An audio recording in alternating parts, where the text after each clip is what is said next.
everyone, this is Jackie Williams and welcome to another Global Video Hub.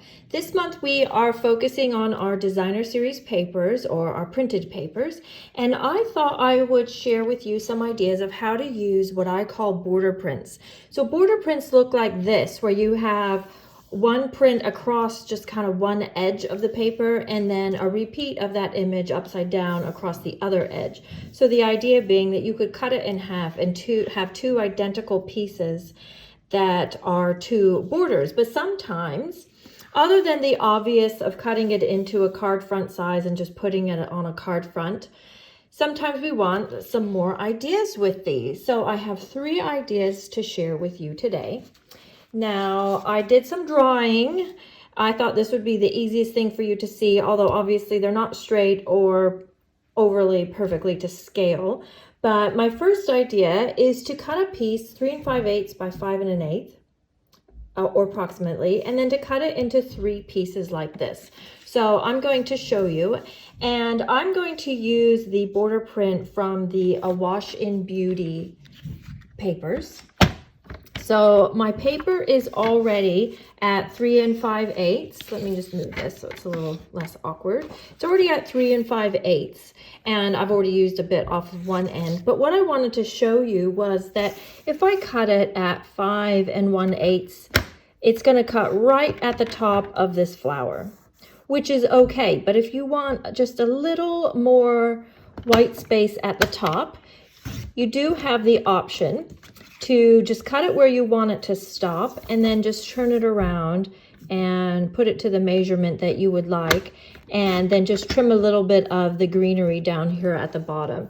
I know that's a simple tip, but sometimes we don't always think about things like that, how we can adjust them. Now, I want to cut this at 2 1/4 and 1 3/8. So if I cut one side at 2 1/4, then the other side will already be 1 3/8. Okay, and then this piece here, I want to cut at 3 1/2. Okay, now I'm just going to leave that for the minute. And then when I put it onto my cardstock, because you'll want to have obviously something that you're adhering it to, I've got this piece on the one side, the long strip, and then I'll arrange this piece on the other side. And then here, you'll see that it's a little bit too long. And that is because we want to have a gap in between there, but this piece is the same length as this piece. So essentially, what I wanted to show you was that you do need to cut that little gap off right here. If you cut it from the bottom, then your flower, it might not be super obvious, but it won't quite line up as well as it could. But if we cut it from here, then your eye sees that there's a gap, and if the images don't sort of visually line up perfectly, you understand that because there's a gap there. Okay, so I'm just going to trim about 1/8 of an inch off of this, and then that will sit in there like this. So you see where the missing pieces of the picture are where that gap is. Hopefully that makes sense. Okay, so that's this piece in case you wanted to take a screenshot. Now let me show you some finished samples with this template.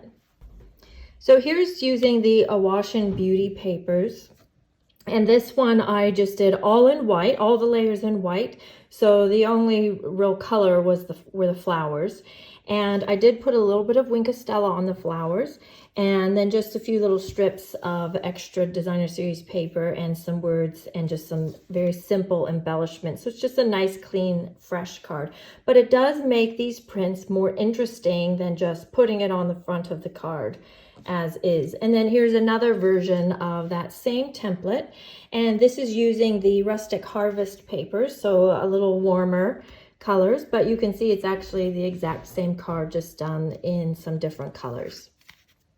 Now my second template idea has lots of variations. It's basically cutting your designer series paper into 3 rectangles at 1 5/8 by 3 3/4 inches. So what you'll want to do is have your border print all intact, and then just slice them so that all of the prints line up. So here's a finished sample of that, and this one's actually using the Storybook Gnomes papers. Now this one technically isn't a border print like the other two I've shown you, but it is one that has the print going across in stripes, so it's kind of a similar thing.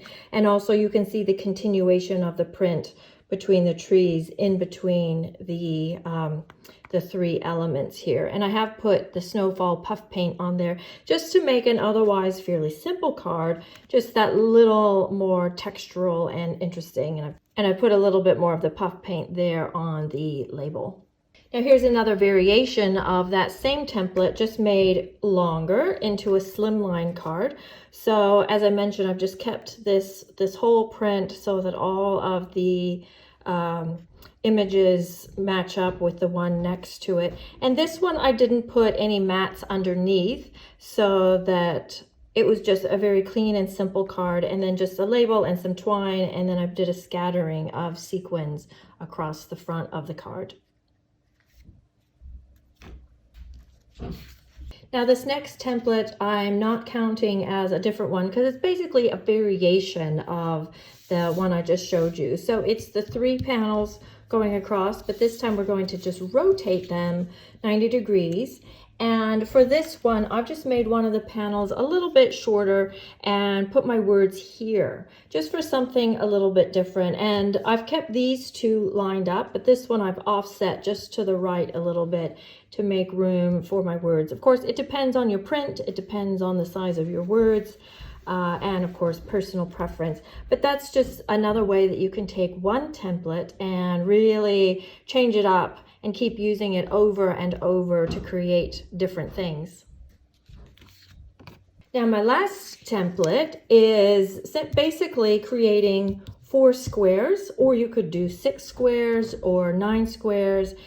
And I said 2 inches is a good starting place, but of course it depends how many squares you want to do. And you could put that on a square card, or you could put the 4 squares up at the top or in the middle on a rectangular card, or like I mentioned, just make more squares. So here's my finished sample using the Rustic Harvest papers for this one. And you can do quite a few layers, like I've done mats and another layer and another layer, or you can keep it very, very simple and just have your print really stand out by keeping all your colors neutrals if you would prefer. The main thing is to make sure all of your prints line up so that the eye sees the whole image while still breaking it up to just make these papers that little bit more interesting. So I hope that gives you some inspiration and ideas on how to use your border prints and your designer series paper in general. This is Jackie Williams. Thanks so much for joining me. I really appreciate it if you would leave me a comment, and if you have a friend who would enjoy this video, please share this with them. Please subscribe, and I look forward to sharing with you next time. Enjoy the rest of the video hop. This is Jackie. Bye-bye.